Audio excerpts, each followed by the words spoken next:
Oil pulling அது எப்படி பண்ணுறது? காலையில் எழுந்ததும் எதுவும் சாப்பிடாமல் இதயம் வளத்தை வாயில ஊத்தி நல்லா கொப்பளிக்கணும், அப்புறம் அதை துப்பிடணும். இதுதான் ஆயில் புல்லிங்.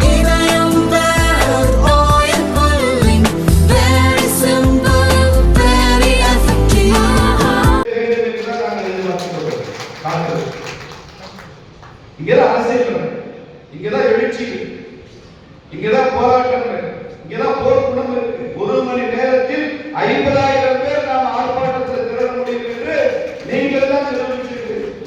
இந்த மாவட்டத்தில் எவ்வளவு பேர் வராங்கன்னு எனக்கு சாரசாரையா அலையா 144 போட்டிருக்காங்க நமக்கு தெரியும். காவல்துறை கைது பண்ணுவான்னு தெரியும். கைது பண்ணா நடுராத்திரியில் நம்மளை விடுவான்னு தெரியும். குடிக்க தண்ணி இல்ல, சாப்பாடு இல்ல தெரியும். அத்துணையும் மீறி வெற்றிலே வீரர்கள் என்ற முழக்கத்தோடு நாம் வந்திருக்கோம் என்றால் வேற எந்த கட்சியாக முடியும்? வேற யாராவது சாத்தியப்பட முடியும்?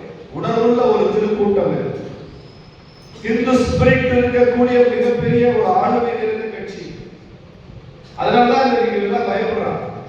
அந்த போராட்டத்துக்கு அப்புறம் எல்லா கட்சியும் தோலை மாத்தி பேசிட்டான். நவாஸ் கனி எம்பி சொல்றாரு, இது ஏன் மேல நான் இங்க வந்து பிரியாணி சாப்பிடுவேன்னு சொன்னவரு இந்த 50,000 பேர் கூட்டத்தை பார்த்தோன்னே மறுநாள் சொல்றாரு, நான் எப்போ சொன்னேன் இது சிக்கந்தர் மலைன்னு. இது முருகன் மலை தான், இது முருகன் மலை தான். திமுக அதுக்கு முன்னால வேற டோட்டல பேசுறேன், அவன் போய் பிரியாணி சாப்பிட உரிமை பேசுறேன், இப்ப என்ன பேசுறேன் கேட்குங்க. என்னதான் இருந்தாலும் நீங்க அங்கெல்லாம் போகக்கூடாது, பக்தர்கள் உறவு பண்ணிக்க மதிக்கணும். அதிமுக ஒரு லோக்கல் நிர்வாகி போய் பெட்டிஷன் கொடுத்தாங்க பிரியாணிக்கு ஆதரவா. அதை எதிர்த்து அந்த முக்கிய பிரமுகர் மாவட்ட செயலாளர் அந்த கட்சியை விட்டு தூக்கிடுவோம்னு அறிவிச்சிருக்காரு. எப்ப 50,000 பேர் கூட்டத்தை பார்த்துருக்கோம். அது 1 மணி நேரம் 50,000 பேர். நீ 144 போராட்டி 5 லட்சம் பேர் வந்து கூட்ட 5 லட்சம் பேர். அதனால மாபெரும் எழுச்சி உருவாயிட்டு இருக்கு. நீ ஒன்றும் வருத்தப்பட வேண்டாம்.